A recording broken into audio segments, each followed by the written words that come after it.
So it took me 44 years and 11 children to finally understand what homeschooling is really about. And if you will give me just a few minutes, I will save you decades of frustration. I'm the oldest of only 4 children, but I was born with a bossy personality. And so I thought, and honestly, I just believed all of the speakers at the homeschool convention every year who said, teaching is easy, anybody can do it. So I was actually quite surprised when I realized that I am not naturally a good teacher. I'm a good bossy person, but I'm not a good teacher. Or I wasn't, I guess I should say. I thought that homeschooling was really all about piecing together the perfect, unique curriculum for my family, sticking to a routine that really didn't stress anyone out or put any expectations on anyone. And I really wasn't that worried about keeping the home neat and tidy. Basically, I had bought into this idea that homeschooling was both the easiest thing to do in the world and the hardest thing to do in the world, which meant that I really couldn't do a good job at homemaking as well. It really didn't make any sense. It made total sense in my brain, but when I think about it now, I'm just shocked that I fell for all of these lies.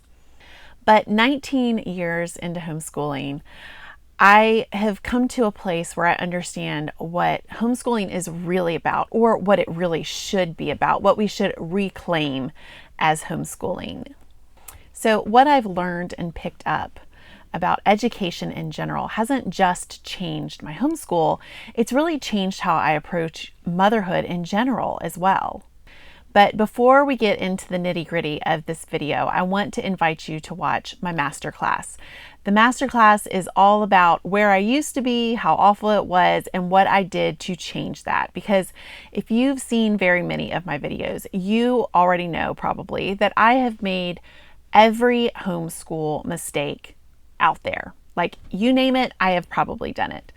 And you know, that is no way to run a homeschool. I have learned through so much trial and error what it actually takes to run a successful, excellent homeschool.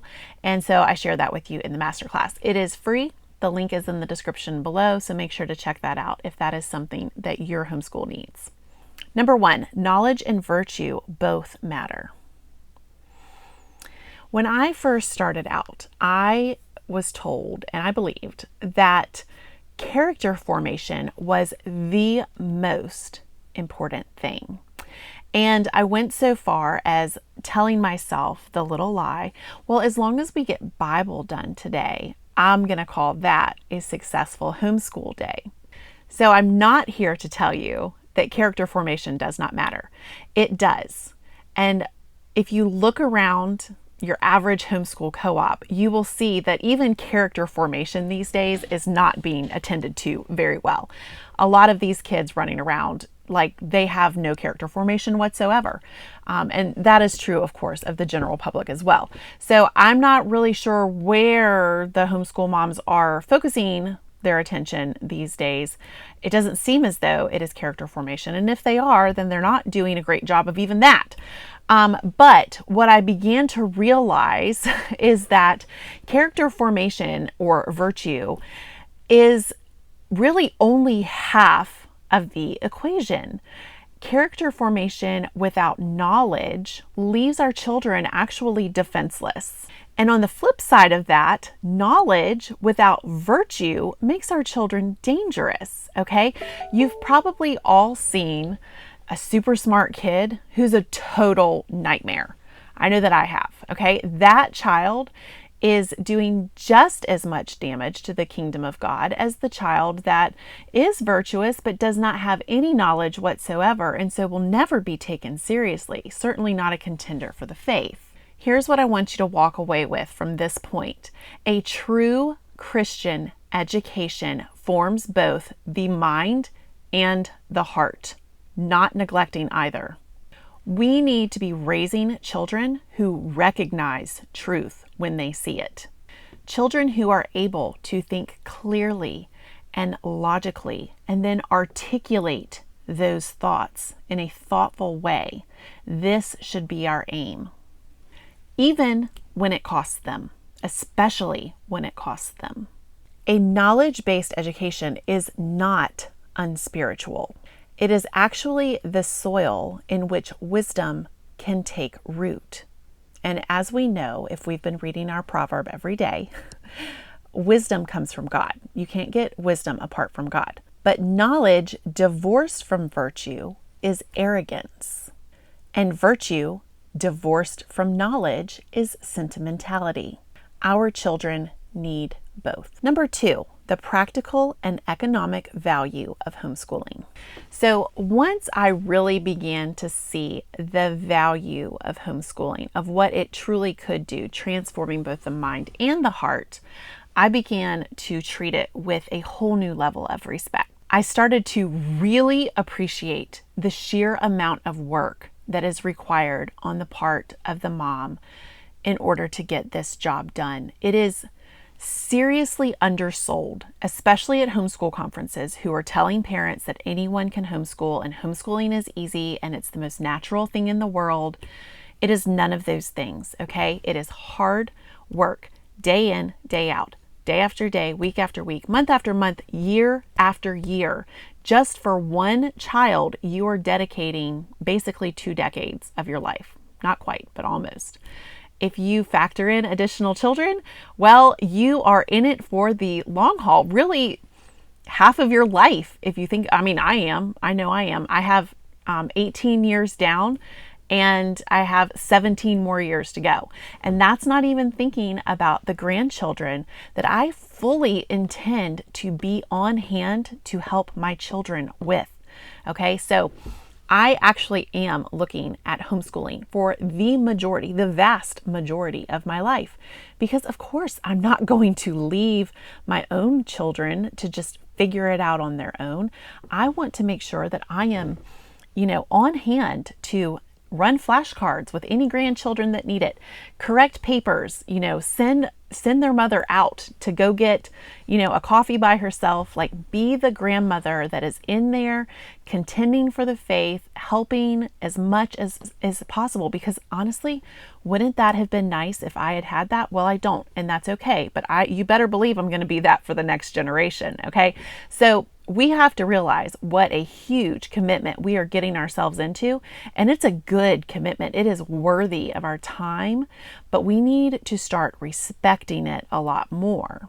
We need to really understand that running a homeschool, this is not small potatoes that you're talking about. You need to be putting the same thought and energy and dedication into it as if you were running a school. This is an operation that requires logistics, time management, budgeting, communication, and most importantly, endurance. Whenever I hear a potential homeschool mom or a new homeschool mom say, yes, we decided to just try it for a year. Well, I can already tell you that mom probably has upwards of 90% chance of failure. You can't just dabble in homeschooling. You need to go all in. And you really can't try it for a year. The first year of homeschooling is really when you are just getting your feet wet. You're just learning the ropes. So you should never judge something and judge its value and whether you're going to continue doing it when you really haven't even gotten into it. So when I hear a mom say, we're going to try homeschooling, I've gotten pretty good at predicting this at this point. It's upwards of 90% failure rate. So just remember, you are budgeting, planning, teaching, correcting, feeding, managing emotions, clothing, or laundering. But most importantly, you are training future adults, and you are doing all of these things all at once. Of course, it's going to be hard. Of course, it's going to be hard. Does it ever get easier?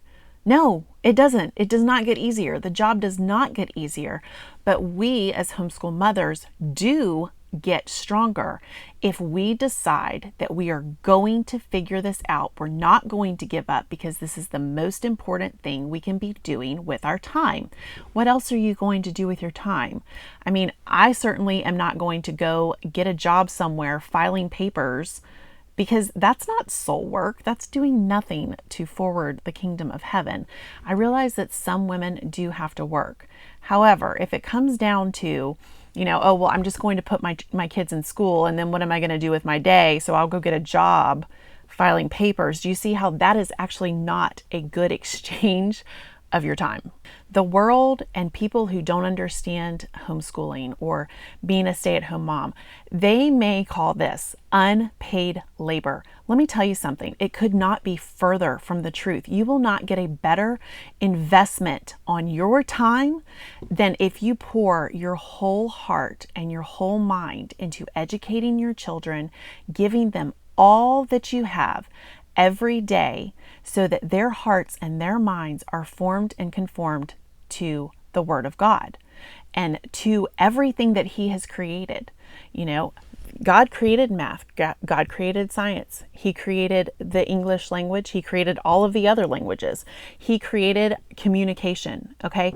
So pouring yourself into making sure that your children have well-formed minds, there is no better time investment than that. Every single skill that you use, every to-do list, every spreadsheet, every meal plan, lesson chart, every piece of artwork that you laminate and hang up on your wall, every grocery list, every meal that you prepare, you are building a small civilization inside your own home. And that is how you need to view this. You're not just going grocery shopping. You are fortifying your children's bodies so that they can go on to be strong and conquer for the kingdom of heaven. When you direct the learning of a home, you are not just teaching. You're preparing a little nation.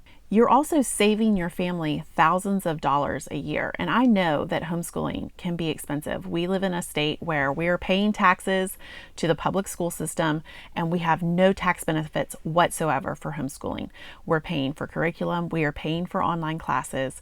It's expensive. I totally understand that. But also what I totally understand is that putting my children into public school is never an option for us. So if we were going to have our children in a private Christian school, it would cost so much money. I know that there are less expensive private schools out there that do a good job, but for us, it would cost us at least $30,000 to $70,000 to put all of our children in private Christian school per year. Okay, so even though homeschooling is expensive, I am still saving our family tens of thousands of dollars every single year that I commit to doing it. And in doing that, I am building intellectual capital that will bless our family for generations to come. Number 3, the eternal and sanctifying purpose of homeschooling.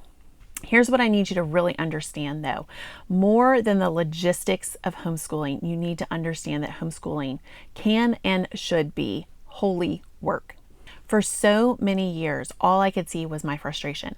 The child who was having trouble with long division, the child who was taking much longer than I thought he needed to really pick up and embrace reading, half-finished copywork that I would find shoved underneath the table. All of this was so frustrating.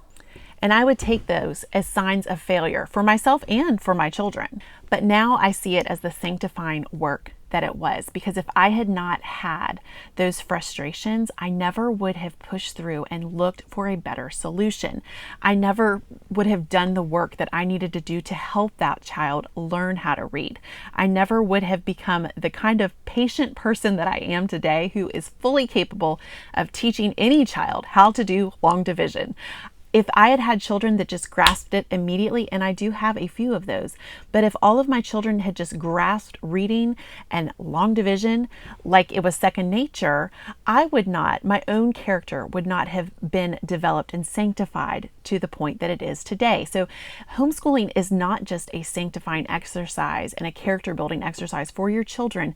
It also is so sanctifying for you as a mother, if you will allow it. And mom, you should be allowing it. You should want to become more sanctified. That is part of the Christian walk, is becoming more sanctified and more conformed to Christ. So what you need to remember is every time you answer your child patiently and you tenderly walk them through that step one more time, because they're just not getting it yet. Every time you sit down with that child and explain and pour into them, every time that you teach them and connect with them, you are forming their soul. You are feeding their soul. In the words of Nancy Wilson, you are creating fat souls. And that is what we should be doing. I had a comment on one of my YouTube videos recently saying that she really prefers a combination of a connective style of homeschooling with structure. I don't know if she was insinuating that there is no connection in my homeschool, but I can assure you that is super important as well. Connecting with your child, and the way that you do that is not by letting them give up, not by saying, well, you know what, you've done an hour of work today. You can go play for the rest of the day because you're tired and you just want to call it in. No. You are connecting with your child when you help that child reach his or her potential by not giving up on him and explaining it one more time, or figuring out a new way to explain it to him. That is how you connect with your child, not by letting your child run off into the woods all day and be whoever he decides to be that day. That's not connecting with your child, actually. Okay, number 4, let's talk about the modern challenge, the new mediocrity. Now, this next one is probably going to be hard to hear. Let's be honest, this whole video probably has been hard to hear. I feel myself like getting all worked up here. I'm on a soapbox here. So let's talk about mediocrity. The biggest threat to homeschooling today is not perfectionism, okay? There are maybe like 2% of homeschool moms who are too perfectionistic. The biggest enemy to homeschooling today is mediocrity. We have swung from striving for excellence 20, 30 years ago in homeschooling because it was illegal, or because we had to prove ourselves because nobody believed that homeschooling could be effective, all the way over on the pendulum to children who are 13 years old and don't know how to add multiple digits. It's crazy. The standard for your homeschool should not be holding what you're doing up against the people who are doing the bare minimum.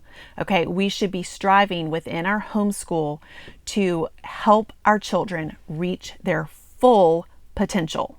There are so many homeschool families out there who are just skating by, phoning it in, doing the bare minimum, and this is not acceptable. They're calling it freedom, but they're paying for it with children who are unable to read fluently, who don't know their math facts, and who are entering the community college needing remedial math and English work.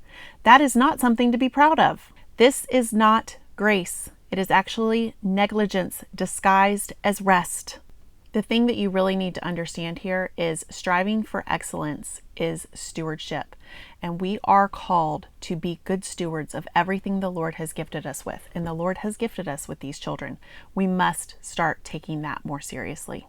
Number 5, discipline is the quiet engine of excellence.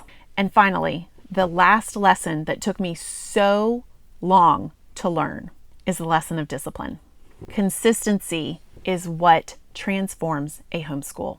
5 steady days of homeschool will do more for your children and more for your family than 2 really tough days followed by 3 days of chaos and freedom. For children, discipline really equals confidence. They know what is required of them. They know that it's going to happen every day. They know they're not going to be able to wiggle out of it. And for mothers, it brings peace. You do not have to reinvent the wheel every day.